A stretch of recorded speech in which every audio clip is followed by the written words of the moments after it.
안녕하세요. 범죄학 개론 마지막 수업 진행합니다. 자, 이제는 낙인 이론을 끝나고 어떻게 마지막에 이제 중요한 갈등 이론에 들어갑니다.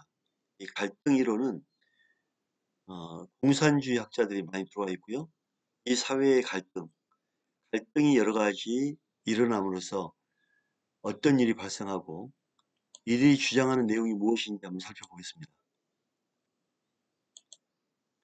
자, 갈등 이론은 칼 마르크스와 칼 막스, 프리드리 엥겔스 많이 들어봤죠? 1980년대 중반에 이미 사회연대의 명백한 쇠퇴 현상의 우려를 표명했습니다. 이들은 경제적 측면에 주목했는데 새로운 노동 분업이 한 계급의 다른 계급에 대한 불공정한 착취라고 비판하면서 사회 유대는 자본주의 체제 전복을 통해서 회복될 수 있다. 자본주의 체제 전복을 해버리자.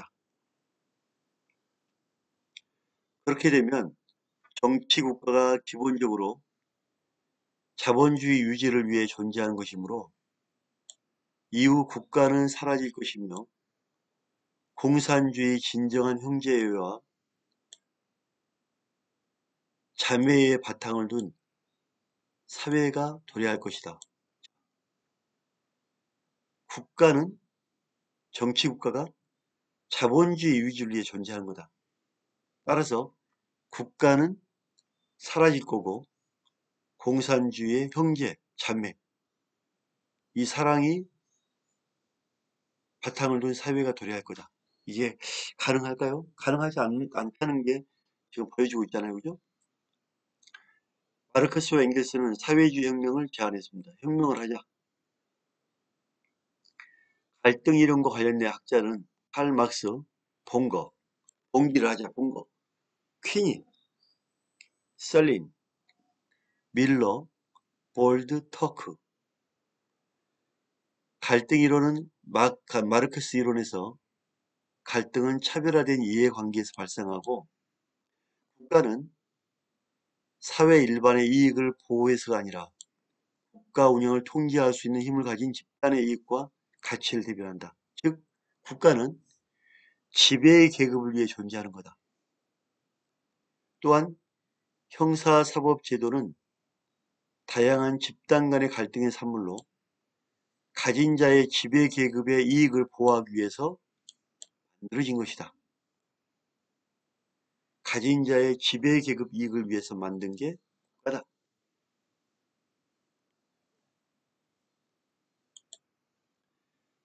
갈등 이론의 내용을 보면 주요 내용은 첫째, 법 제정은 가진 자를 위하겠죠. 지배자를 위한 거고 지배자적인 특정 집단이나 계층에 필요한 규범이 법으로 만들어진 것이다. 즉 피지배 계층과 갈등을 야기하고 범죄자를 양산하게 됩니다. 둘째, 이러한 법 집행은 지배자를 위한 거겠죠.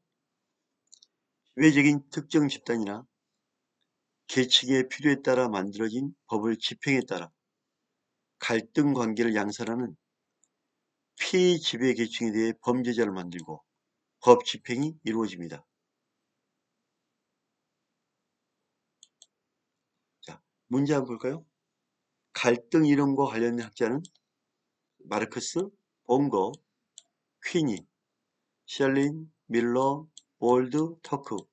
여러분이 이제 갈등 이론을 공부하게 되면 이러한 인물들을 많이 보게 될 겁니다. 마르크스와 봉거, 퀴니, 셜린, 밀러, 볼드, 터크.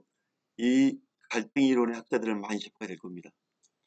갈등 이론은 마르크스 이론에서 갈등은 차별화된 이해관계에서 발생하고 국가는 사회 일반의 이익을 보호하기 위해서가 아니라 국가 운영을 통제할 수 있는 힘을 가진 집단의 이익과 가치를 대변합니다. 즉, 지배 계급을 위해서 국가는 존재한다.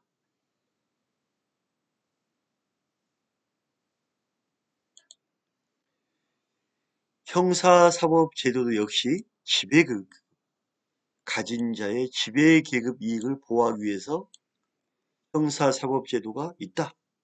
다 지배계급을 위해 있는 거다.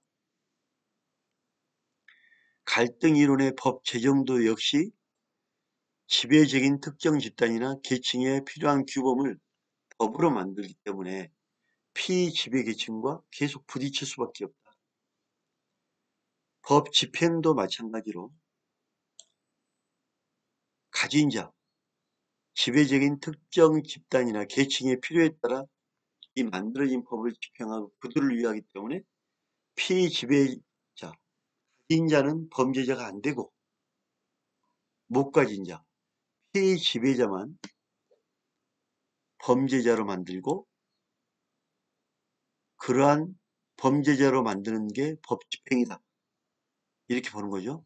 완전히 지배와 피지배로 나누고 모든 게 지배 계층 위에 있는 거고 피지배 계층은 그래서 갈등이 생기는 거다. 이게 갈등 이론입니다. 정리합니다. 갈등 이론의 주요 내용은 법 제정은 지배적인 특정 집단이나 계층에 필요한 규범, 이러한 규범이 법으로 만들어진 거고 법 집행도 특정 지배적인 집단이나 계층의 필요에 따라 법을 집행하기 때문에 피지배 계층만 모두 범죄자로 만들고 있다. 이렇게 보는 거죠. 14회 수업 모두 마치겠습니다. 수고하셨습니다.